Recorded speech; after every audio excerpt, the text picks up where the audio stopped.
Temizlerim, anlatırım. Evet arkadaşlar, bugün sizlerle bu kutucuğu açacağız. Burada sizinle Roborock ürününü inceleyeceğiz. Bu ürün S6 Max V modeli arkadaşlar. Roborock ilk başta Xiaomi üreten bir modeldi, markaydı. Daha sonra şu an sadece kendi markası, şu an Roborock kendisi bir marka oldu, Xiaomi'den ayrıldı ve sadece robot süpürge üretiyor arkadaşlar. S6 Max V modeli de 2020'nin ilk bahar aylarında piyasaya sürüldü. Şimdi sizinle bu güzel kutuyu açacağız ve içinden neler çıkacak onlara bakacağız. İnceleme videosu yapacağız. Çok kapsamlı bir video olacak. Elimizden geldiğince bu modeli size güzel bir şekilde incelemek istiyoruz. Çünkü bu model gerçekten şu an premium robotlar arasında çok tutulan bir model. Neden? Çünkü yapay zekası var arkadaşlar ve artı iki kamerası mevcut. İki kameralı olduğu için derinlik hissi de var ve bu yüzden de karşılaştığı objelerin uzaklığını ve ne olduklarını yapay zekasıyla anlayabiliyor ve onlara çarpmıyor. Hocam şimdi sen bana bunu söyle. Ben makineyi havaya tutup manzara fotoğrafı çekebilecek miyim? Kardeşim, bu süpürge. İki kamerası var. Valla güzel aslında. Gerçi Evet, güzel bir evet. noktaya değindin. Onu da açıklayalım istersen. Bu alınan görüntüler Roborock tamamen cihazda kayıtlı olduğunu söylüyor. Yani mesela evinizin kendinize özgü bilgiler olacak sonuçta burada. Ve hani ciddi anlamda bir Teşhir. kişisel verilere ulaşma sıkıntısı var arkadaşlar. Ama tamamen bu cihazda kayıtlı olacak. Kesinlikle hiçbir şekilde başka bir yere aktarma ya da kayıt etme gibi şeylerin olacağını kesinlikle buna karşı olduklarını ve bunu yapmayacaklarına dair şirketin politikasında bu yazıyor. Yani yapsalar anlayabilir misin? Tabii yapsalar anlayamayız ama zaten ona bakarsan hani telefonlarda canım, da yani, evet. ek şey var, bilgisayarlarda da var. Ama hani çok bunu yapacak olsalar takılıyorsanız herkes zaten yapar. evinizi havaya uçurun ve bir mağarada yaşayın. Aynen. Şimdi arkadaşlar Hadi. ürünümüzün açılışını yapalım. Gerçekten arkadaşlar gerçekten güzel bir kutuyla bizi karşılıyor. Zaten burada premium bir robot olduğunu da hissedebiliyorsunuz. Buradan da açıyoruz şimdi. Şöyle gösterelim. Şimdi bunun arkadaşımız açarken de biraz biz muhabbet edelim bu robot hakkında. Yapay zekası olduğu için şu an dediğimiz gibi ters açtık. Artık geri Fark dönüşümsüz bir etmez ya. O yola girdik arkadaşlar. sabit bir Neyse. yerde açtığınız için problem olmaz. Evet, bir şey olmaz. Ters açtık. Şarj Hemen çıkartalım. Şarj istasyonu bu arkadaşlar. arkada- Tam düz açmış olsaydık bu bizi karşılayacaktı. Bu da şarj istasyonunun altına koyulan naylon pet. Bu da su damlamaları ya da pislenmelere karşı yerinizi koruyor arkadaşlar. Onun için yarıyor. Şu şekilde. Burada yedek bir filtre çıkıyor. Bu da güzel. Markanın bunu düşünüp yedek bir filtre göndermesi gayet hoş. Evet, Avrupa Fiş, yani bazen yurt dışından gelen ürünlerde Amerikan olabiliyor ya da İngiliz. Burada kitapçıklar. Gayet kalın bir kitapçığı var. Uzun zamandan beri bu kadar kalın bir manuel görmedik arkadaşlar. Burada arkadaşlar mop. Çıtırtı bir şekilde takıp çıkarılabiliyor arkadaşlar. Yedek mod var mı? Yıkanıp Yok. geri yerine koyabilirsiniz. Ve sıradaki yakışıklımız. S6 Max V modeli S5 Max ile yakın bir görüntüye sahip. Neredeyse aynı diyebiliriz. Çok ufak detay. Ön tarafta şurada kağıtla kapatılmış iki kameranın bizi karşılıyor olması. Normalde S5 Max'ta lazer ve kamera kombosu vardı. Burada şimdi iki tane kameramız var. Burada LDS var arkadaşlar. LDS'nin açılımı da Laser Distance Sensor. Mesafe. Yani navigasyonda işe yarıyor. Yani ışın atıyor, gelen mesafeye hesaplama Aynen. muhabbet. Buradan darbelere karşı Oo. e, Burada darbelere tamponu karşı gibi bir şey var. koruma tamponu oluyor. Şeylere çarptığı zaman cihaz zarar görmesin diye. Hatta şöyle yan tarafta baktığınız zaman burada yumuşak pedler var. Bunlar ilk teması sağlıyor ve şey yapıyor. Zaten çok ciddi bir çarpma olmuyor ama gene de aleti koruyor. Üst tarafta 3 tane tuş bizi karşılıyor. Bunları da kurulumda ve çalıştırmada konuşacağız tekrar. Siyah rengi gerçekten böyle kaliteli duruyor. Yan tarafa baktığımız zaman burada fanın çıkış yerleri var. 2 tane olmak üzere. Arka tarafında ise de su haznesi var. Şu şekilde çıkıyor. Şuradan açarak suyu doldurup tekrar yerine koyuyorsunuz. Şöyle ittirerek yerine koyuyoruz. Şimdi alt kısmına geçelim arkadaşlar. Burada yön verici tekerlek ve 2 tane yan tarafta tekerlek ilerlemesi için. Burada arkadaşlar side brush, yan fırça tamamen plastikten üretilmiş bir şekilde. Diğerlerinde şu uçlarında böyle fırça gibi bir şey vardı. Onun haricinde burada fırçamız var. Ana fırça. Şuradaki tokalardan kaldırıp bakabiliyoruz. Kenara alalım. Burada da S5 Max'ta da yine bunda da aynı şekilde bunlar çıkabiliyor arkadaşlar. Bunun da sebebi kıl, tüy, pislik gibi şeyleri çıkarmak bayağı zor oluyordu.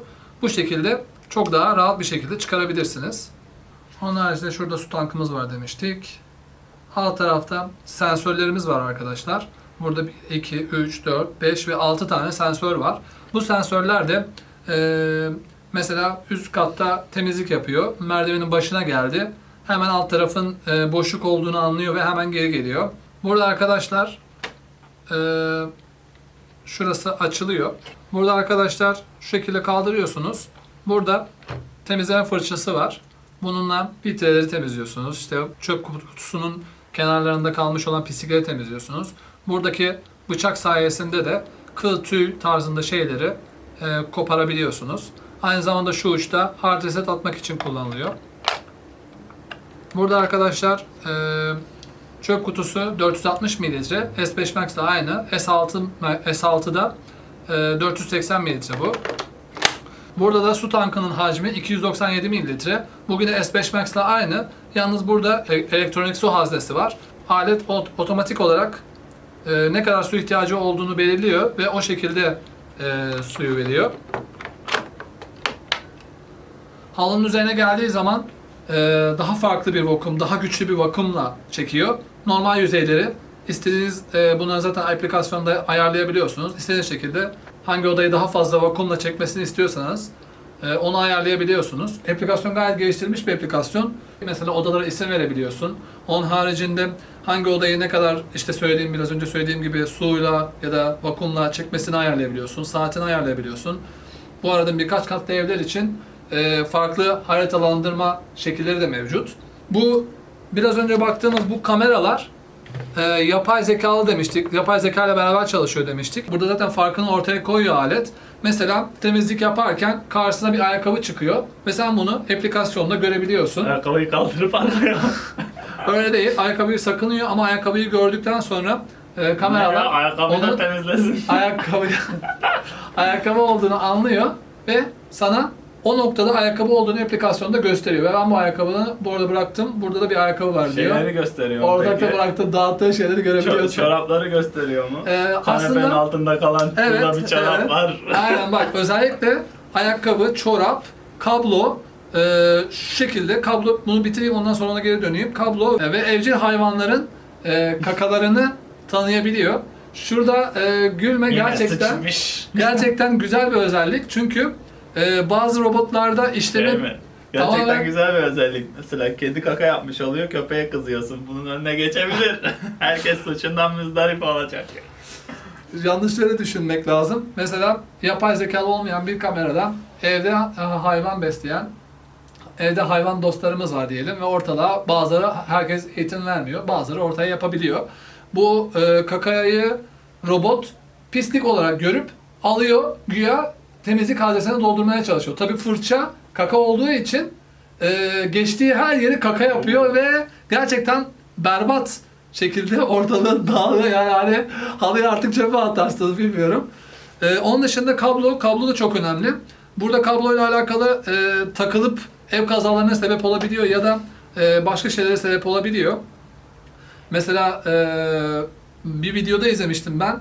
Yani kabloya dolanıyor, kablonun üstüne çıkıyor, kabloya şey yapıyor böyle falan. Ondan sonra hala görevini yerine getireceğim diye ortalığı temizlemeye çalışıyor falan. Belli kobra savaşı gibi böyle. Belli şeyler işte biraz önce söylediğimiz nesneleri direkt algılayabiliyor. Ama bilmediği şeyleri de birkaç temizlikten sonra algılayıp tekrar şey yapabiliyor.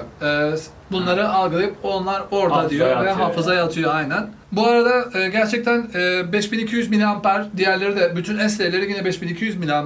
Yalnız burada aynen bataryası 5200 mAh. Ancak burada kullanım saati olarak 180 dakika gözüküyor. Burada da diğerlerine birazcık daha fark atıyor. Muhtemelen uygulamasından ve yapay zeka olmasından dolayı nereyi nasıl temizleyeceğini tabii ki bu 180 dakika orta düzeyde bir güçte, orta düzeyde bir güç sarf ederek harcıyor. Orta segmentte yani medium'da kullanılan bir şekilde verilen dakika. Bir nevi kirlilik aslında. Çok Ama, kirliyse daha çok harcayacaktır. Az kirliyse evet, daha da orta kirlilik olarak da düşünebiliriz diye düşünüyorum. Ama şey olayı var.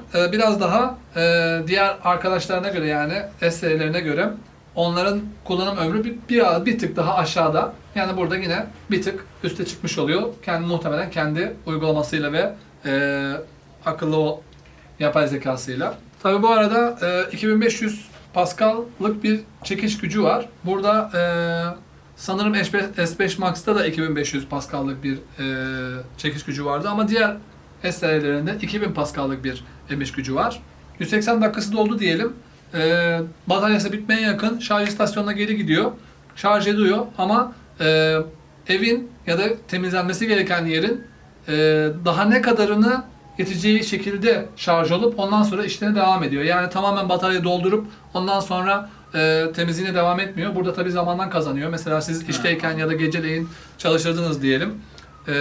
Hemen işini bitirmeye odaklı çalışıyor. Bu arada gece görüşü de gayet güzel, LDS gayet güzel çalışıyor. Geceleyin de tamamen karanlık ortamda işini gayet güzel yapıyor. Evet arkadaşlar, genel olarak kutu açılımımız böyle. Şimdi teste geçeceğiz ve bu alet bize nasıl bir performans sergileyecek onu göreceğiz. Evet, hadi şimdi temizliğe geçelim.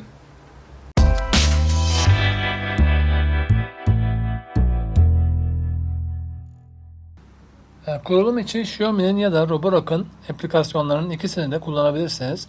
Ancak Roborock'un uygulaması çok daha kapsamlı ve güzel bir uygulama. Ben kesinlikle Roborock'un kendi uygulamasını kullanmanızı öneririm. Uygulamayı indirdikten sonra robotun orta düğmesine birkaç saniye basılı tutuyorsunuz ve robotun açılmasını bekliyorsunuz. Kapağı kaldırdığınızda Wi-Fi ışığının yanıp söndüğünü görmeniz gerekiyor. Bundan sonra 3 tuştan ortadaki hariç, yani power tuşu hariç sağdaki ve soldaki, bunlar da spot clean ve dock düğmeleri. Bu düğmelere basarak yine birkaç saniye basılı tutup bekliyorsunuz. Burada evdeki Wi-Fi hattına bağlanmak için bunu yapıyoruz. Wi-Fi'yi seçip ardından şifrenizi yazıyorsunuz ve cihazın internete bağlanmasını sağlıyorsunuz. Ardından giriş için şifre ve mail adresinizi yazarak kayıt oluyorsunuz. Ekranda kendi cihazınız gözükecek. Buna tıkladıktan sonra da aplikasyonu kullanmaya hazır oluyorsunuz. Size kesinlikle önerim, aplikasyonu kurduktan ve bağlantınızı tamamıyla başarılı bir şekilde yaptıktan sonra hemen güncellemeleri tamamlamanız. Güncellemeleri tamamladıktan sonra güzel bir şekilde kullanmaya hazır olacaksınız. Gel, sağlı gel, sağlı gel, topla gel, topla gel. Charging.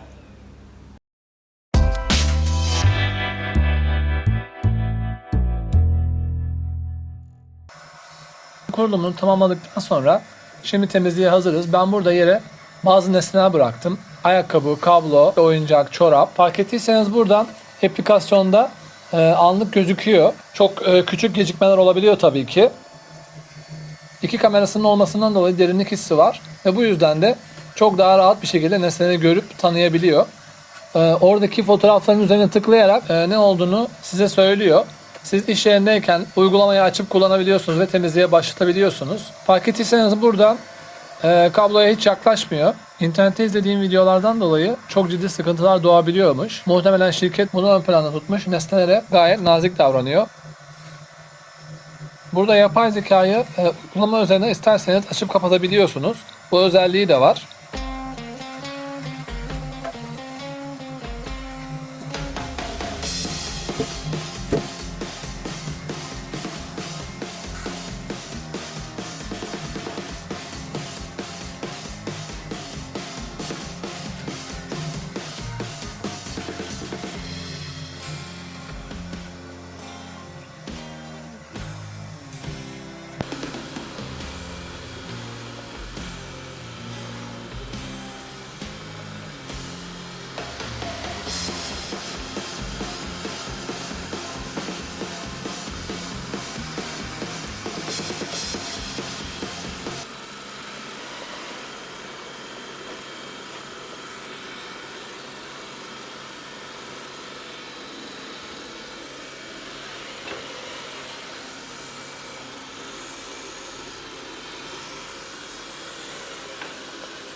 Orada topu bilerek bıraktım.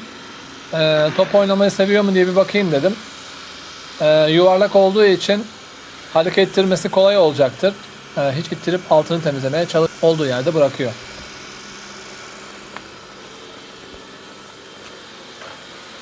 Aynı zamanda aplikasyondan izinleri açtıktan sonra kameradan anlık görüntü alabiliyorsunuz. Burada biz öyle yaptık şu an. Tabii ki bu muhtemelen birazdan fazla şarjını yiyordur. Ama evde ne olup bittiğini anlık görebilirsiniz isterseniz.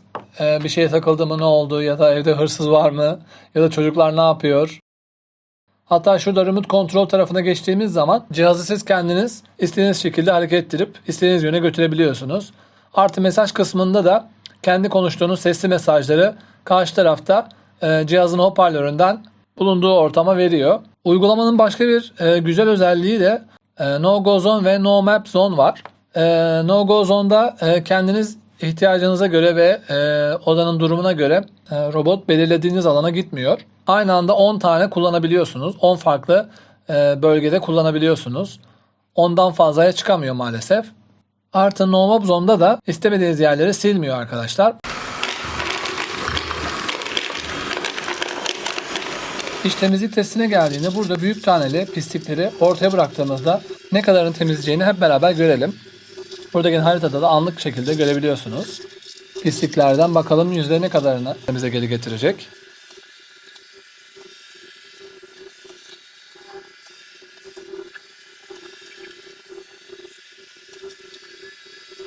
İstediğiniz odayı yüksek ya da düşük emiş gücüyle süpürebiliyorsunuz. Aynı zamanda haritada nokta üzerine belirleyip sadece şu noktayı temizle de diyebiliyorsunuz. Şarj istasyonunun yerini değiştirdiğiniz zaman otomatik olarak kendisi buluyor ve buna adapte oluyor. Multimap harita sayesinde 4 tane haritaya kadar hafızaya alabiliyor ve cihaza bıraktığınız zaman hangi katta olduğunu kendisi otomatik buluyor ve aynı şekilde temizleme işlemine devam ediyor. Bu da gayet güzel bir özellik.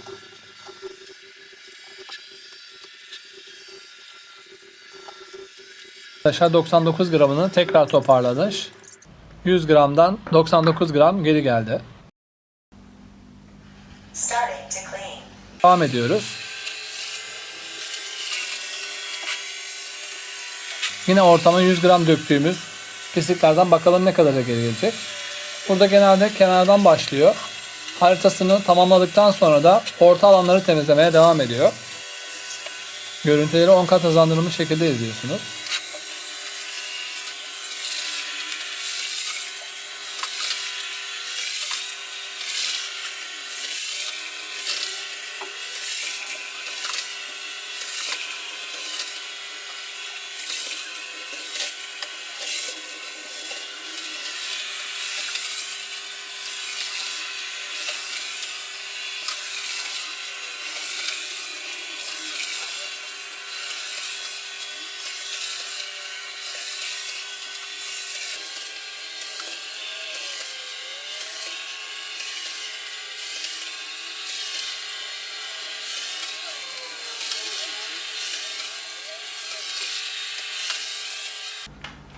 Evet, burada 100 gramdan 97 gramını geri almış bulunmaktayız. %97'lik bir başarıyla görevini tamamladı.